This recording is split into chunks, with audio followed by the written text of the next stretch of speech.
فرماتے ہیں کہ میں نا مزدور لینے گیا، بغداد کے چوک میں مزدور بیٹھے ہوتے تھے، تو میری ان مزدوروں میں سے نا ایک نوجوان بچے پہ نظر پڑی۔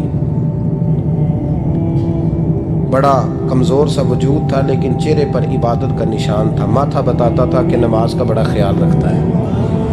میں اس کے قریب گیا، چہرے بھی بڑا کچھ بتاتے ہیں نا، چہروں میں بھی بڑی رانائی ہوتی ہے۔ فرماتے ہیں میں قریب گیا، میں نے اس کو کہا بیٹے مزدوری کرو گے؟ تو کہنے لگا مزدوروں میں بیٹھا ہوں تو حضور مزدوری کے لیے ہی تو بیٹھا ہوں۔ تو میں نے کہا کہ چلو پھر۔ کہنے لگا نہیں میری کچھ شرطیں۔ میں نے کہا بتاؤ؟ کہنے لگا پہلی شرط یہ ہے کہ لوگ 4 دینار دیہاڑی لیتے ہیں، میں 3 دینار لوں گا۔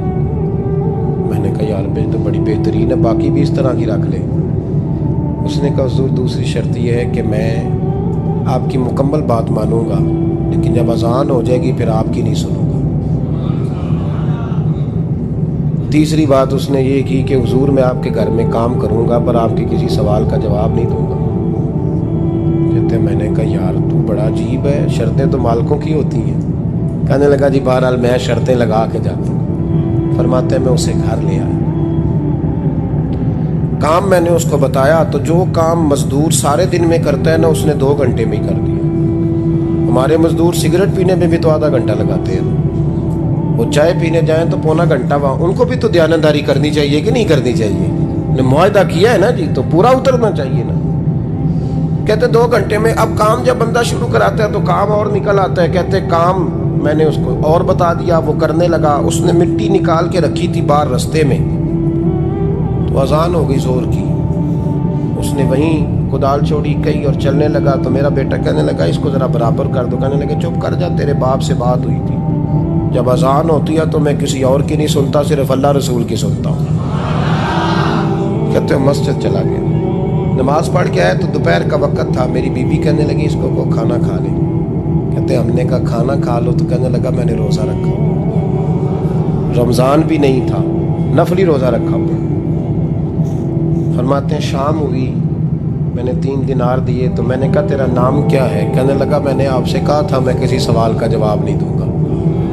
کہتے ہیں وہ چلا گیا۔ اگلے دن میں پھر لینے گیا اسے، کام کچھ اور نکل آئے تو لوگوں نے بتایا وہ صرف ہفتے والے دن آتا ہے۔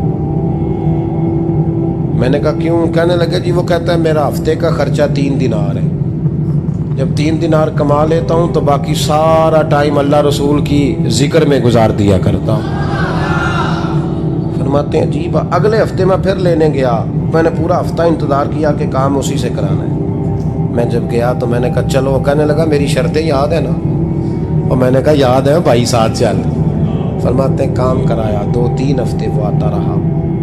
ایک ہفتے میں گیا تو لوگوں نے کہا حضور آج نہیں آیا، کیوں؟ کہنے لگے بیمار ہو گیا۔ کہاں گھر ہے؟ کہنے لگے بغداد کے قبرستان کے پیچھے جو کچی آبادی ہے اس میں رہتا ہے۔ فرماتے میں گیا، دروازے پہ دستک دی تو کہنے لگا حضور آپ ہیں؟ دروازہ کھولا ہے، آ جائیے۔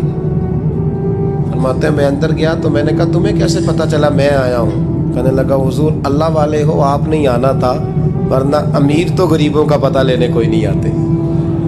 کہتے میں قریب گیا تو کہنے لگا میں آپ کا انتظار کر رہا تھا، تیز بخار ہے، تپ رہا۔ جیب سے کچھ پیسے نکالے، کہنے لگا یہ پیسے رکھ لیں۔ ایک انگوٹھی نکالی،